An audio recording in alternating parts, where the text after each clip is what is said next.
wabarakatuh. Nana Umi, perkenalkan nama Umi Rizky. Umi yang nantinya insya Allah akan mengajar anak-anak Umi di kelas 4 Ibnu Haytham. Baiklah Nana Umi, sebelum kita masuk ke pelajaran yang akan Umi jelaskan, Umi tanya dulu ya Nana Umi, kabar anak-anak Umi semuanya. Apa kabar anak-anak Umi hari ini? Alhamdulillah, luar biasa, Allahu Akbar. Baiklah anak-anak Umi, sebelum Umi jelaskan, Umi harap anak-anak Umi sudah melaksanakan murojaah surahnya sesuai dengan yang ada di LK-nya ya anak-anak Umi. Baiklah, sebelum kita mulai, mari kita baca lafaz basmalah, bismillahirrahmanirrahim, dan doa sebelum belajar. Baiklah anak Umi, terlebih dahulu kita lihat dulu ya arti dari Quran Surah Al-Hujurat, di mana pada ayat tersebut Allah telah menjelaskan bahwa Allah telah menciptakan manusia itu dari laki-laki dan perempuan, kemudian menjadikan mereka berbangsa-bangsa dan bersuku-suku agar mereka saling mengenal. Dari ayat ini kita dapat mengambil pelajaran bahwa Allah itu memang menciptakan manusia itu dengan keanekaragaman, baik itu keanekaragaman suku, warna kulit, agama, ataupun karakter orang lain. Setelah memahami Quran Surah Al-Hujurat ayat 13 tadi, berarti kita bisa memahami anak-anak Umi bahwa memang manusia itu diciptakan Allah dengan keanekaragaman. Dan keanekaragaman itu bisa kita lihat di Negara Kesatuan Republik Indonesia, di mana di negara kita ini terdapat berbagai macam suku, adat istiadat, warna kulit, ataupun makanan khas dari daerahnya masing-masing. Dan semua keanekaragaman itu harus kita syukuri sebagai anugerah dari Allah.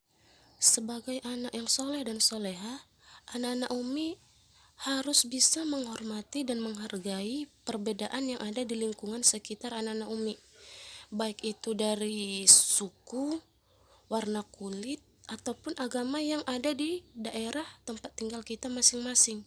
Kita tidak boleh saling mengejek ataupun bertengkar atau mengucilkan orang lain yang berbeda dengan kita dalam lingkungan tempat tinggal kita saja. Misalnya, mungkin anak-anak Umi mempunyai tetangga yang berbeda agamanya dengan anak-anak Umi.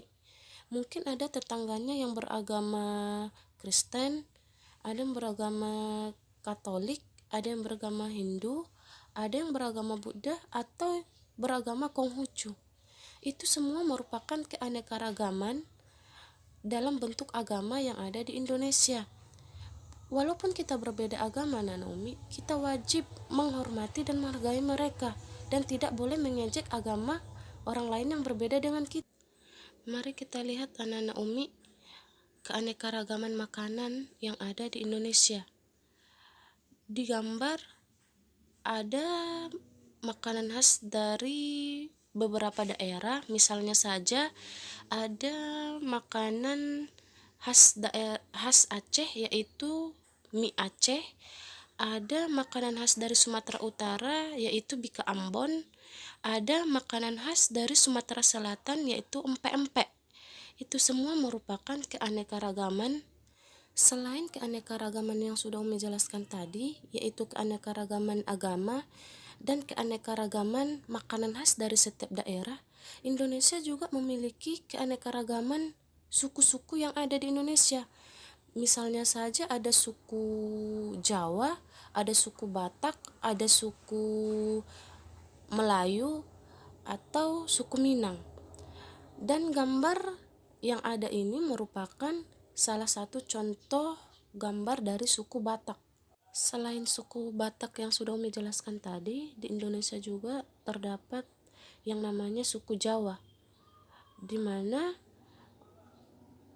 orang Jawa ini biasanya berasal dari Pulau Jawa, di mana pada gambar ini terdapat gambar dua orang anak yang berasal dari suku Jawa dengan memegang wayang yang merupakan kebudayaan dari suku mereka. Melihat gambar ini mungkin anak-anak Umi sudah tidak asing lagi ya. Ini merupakan tradisi atau budaya dari suku Betawi. Suku ini banyak kita jumpai di Jakarta dengan ciri khasnya yaitu dengan boneka raksasa yang disebut dengan ondel-ondel dan sering dibawa arak-arakan di jalan. Dengan keanekaragaman yang telah Umi sebutkan tadi, baik itu dari keanekaragaman suku, makanan khas dari setiap daerah, ataupun agama yang ada di Indonesia ini, kita harus tetap ingat anak-anak Umi dengan semboyan negara Indonesia, yaitu Bhinneka Tunggal Ika, yang artinya walaupun kita berbeda-beda, tetapi kita harus tetap satu. Artinya kita harus tetap saling menghormati dan menghargai perbedaan yang ada pada orang lain. Kita tidak boleh saling mengejek ataupun bertengkar, atau bahkan mengucilkan suku, agama, atau makanan khas dari daerah orang lain. Kita sebagai umat Islam, kita harus tetap menghormati mereka yang berbeda dengan diri kita sendiri, anak-anak Umi. Baiklah, demikianlah yang dapat Umi memohon maaf apabila ada penjelasan Umi tadi yang kurang tepat. Baiklah, marilah kita tutup dengan pembelajaran kita pada hari ini dengan membaca lafaz hamdalah, alhamdulillahirabbil alamin, dan doa penutup majelis. Subhanakallahumma wa bihamdika asyhadu an la ilaha illa anta astaghfiruka wa atubu ilaik. Assalamualaikum warahmatullahi wabarakatuh.